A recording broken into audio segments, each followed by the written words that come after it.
Halo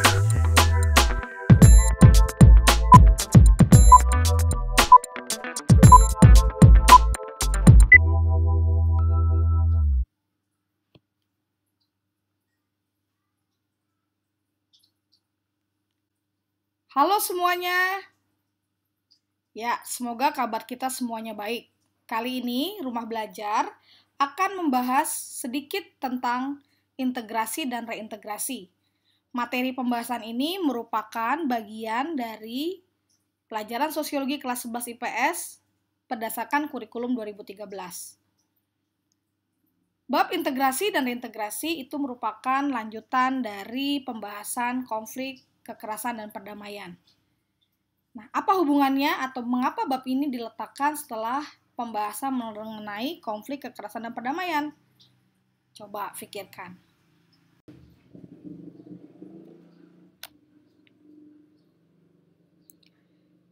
Ya, benar sekali bahwa di dalam masyarakat itu sering terjadi konflik, dan konflik biasanya membuat nilai dan norma di dalam masyarakat itu sedikit teruji. Atau dengan kata lain, konflik itu merupakan fenomena yang hadir di setiap aspek kehidupan masyarakat, kapan dan di mana saja, yang bisa membuat terganggunya harmoni sosial.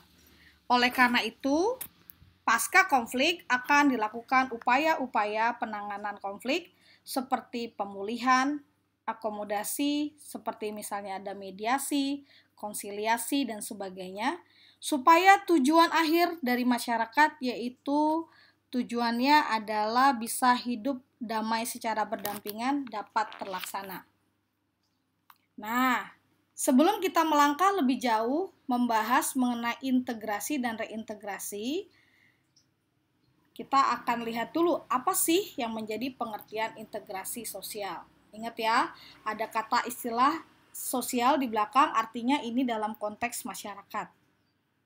Integrasi sosial adalah secara sosiologis itu merupakan proses penyesuaian di antara unsur sosial yang saling berbeda. Boleh digarisbawahi ada kata saling berbeda. Kata kuncinya ada saling berbeda di dalam norma, nilai, pranata, sistem religi, peranan sosial, lembaga sosial, dan lain sebagaimana lainnya yang menghasilkan pola kehidupan yang sesuai dan serasi fungsinya bagi masyarakat. Jadi ingat bahwa integrasi ini merupakan salah satu upaya yang dilakukan supaya fenomena konflik yang selalu ada dalam masyarakat, kapan saja dan di mana saja, itu bisa teratasi dengan proses integrasi sosial yang merupakan satu hal yang juga wajib terjadi di masyarakat selama masyarakat itu ingin mengarahkan dirinya kepada terjadinya proses integrasi. Ya. Nah, di awal pengertian ini kita harus menyadari bahwa setiap masyarakat, ya, apalagi kita bicara mengenai Indonesia, dalam masyarakat-masyarakat yang berbeda-beda itu memiliki norma, nilai, ya, yang berbeda-beda pula. Jadi ini merupakan sebuah tantangan besar. Baik, William F. Cockburn dan Meyer Nimkov itu menyatakan bahwa syarat terjadinya integrasi ada 3. Yang pertama, anggota masyarakat berhasil memenuhi kebutuhan di antara mereka. Ya, ini sering sekali dikatakan bahwa ingat, ketika manusia itu berkumpul, itu artinya manusia saling bergantung dengan yang lain. Dan ketika manusia ingin saling bergantung, itu tandanya itu bicara mengenai needs atau kebutuhan. Lalu yang kedua, masyarakat berhasil menciptakan kesepakatan. Ada kata kunci penting ketika kita bicara integrasi, yaitu konsensus atau kesepakatan bersama.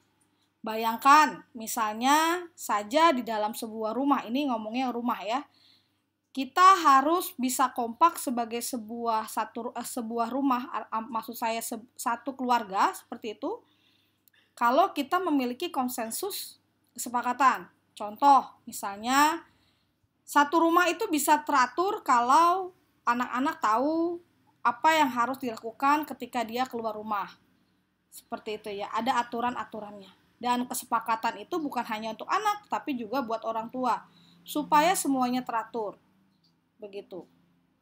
Ya, jadi kesepakatan ini bicara mengenai bagaimana masyarakat, konteksnya gitu ya, masyarakat menciptakan kesepakatan bersama untuk tujuan yang mau dicapai. Tujuan dari masyarakat itu sendiri. Harus ada komitmen itu. Harus ada yang mengikat akan hal itu. Supaya apa? Supaya masyarakat tahu apa yang harus dikerjakannya, apa yang harus dilakukannya ke depan, apa yang harus dia bisa kerjakan yang tidak mengganggu kebutuhan-kebutuhan orang lain gitu, karena dia bicara mengenai konteks bersama. Yang ketiga, norma dan nilai-nilai sosial berlaku cukup lama.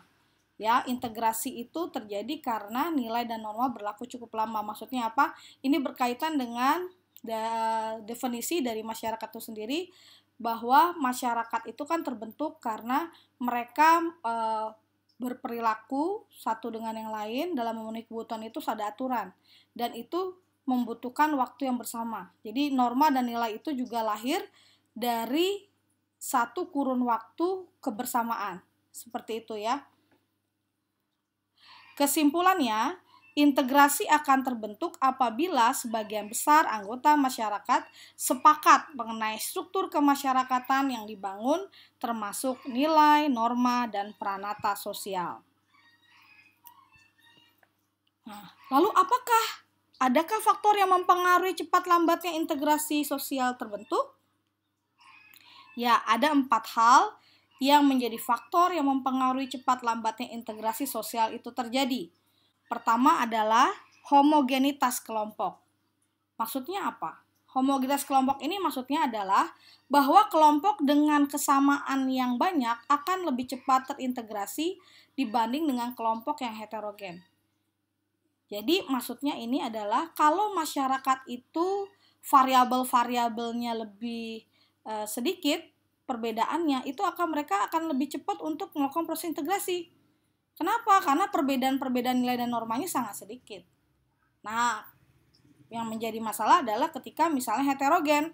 Masalahnya bukan di heterogen atau beragamnya, tapi karena heterogen itu, maka dituntut untuk bisa kompak dalam pengertian untuk bisa menyesuaikan nilai dan normanya sehingga prosesnya kesatuannya itu bisa lebih cepat. Ya. Faktor yang mempengaruhi cepat lambatnya integrasi sosial adalah homogenitas kelompok. Artinya apa? Kelompok dengan homogenitas atau kesamaan yang banyak akan lebih cepat terintegrasi dibanding dengan kelompok yang heterogen. Kenapa seperti itu? Ya, karena kalau semakin variabel-variabelnya sedikit untuk dibicarakan atau sedikit untuk disesuaikan, maka masyarakat akan lebih mudah mengalami proses integrasi. Begitu. Ya, kalau heterogen pasti akan dituntut hal yang lebih tinggi lagi. Sama saja ketika misalnya ada hal yang berbeda dalam masyarakat. Masyarakat yang merasa dirinya berbeda harus menyesuaikan diri dulu. Jadi faktor ini merupakan faktor yang cukup penting untuk mempengaruhi cepat lambatnya integrasi sosial. Nah, apalagi faktornya yaitu besar kecilnya kelompok. Ya. Nah, kelompok besar itu sulit membuat konsensus sehingga integrasi akan lambat terjadi. Gitu. Ingat ya, kalau misalnya kita mulai pesimis bahwa integrasi sosial bisa terwujud atau tidak, nggak ada masalah, ya. Fenomena konflik itu ada dalam setiap masyarakat. Maka ketika konflik itu fenomenanya adalah masyarakat, maka sebenarnya proses integrasi itu sangat mungkin terjadi. Gitu ya. Nah, kelompok besar sulit membuat konsensus sehingga integrasi akan lambat terjadi. Tapi semakin kecil kelompok mudah membuat konsensus sehingga integrasi itu terjadi. Kenapa? Karena kepentingan-kepentingan orang yang dengan kelompok yang lebih kecil itu pasti kepentingannya tidak lebih kompleks dibanding kepentingan orang-orang dengan kelompok-kelompok yang besar. Ya, tadi bicara apa itu kepentingan? Yaitu kebutuhan dari individu-individu di dalam masyarakat itu sendiri atau kebutuhan-kebutuhan kelompok-kelompok atau golongan dalam masyarakat itu sendiri. Nah, faktor yang ketiga adalah faktor mobilitas geografis. Ya, di gambar bisa dilihat itu sepertinya ada pindah rumah istilahnya begitu ya. Ya, bicara mengenai mobilitas geografis artinya adalah perpindahan tempat.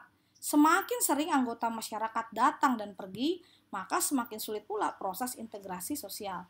Hal ini terjadi karena mereka harus beradaptasi kembali dengan kebudayaan baru.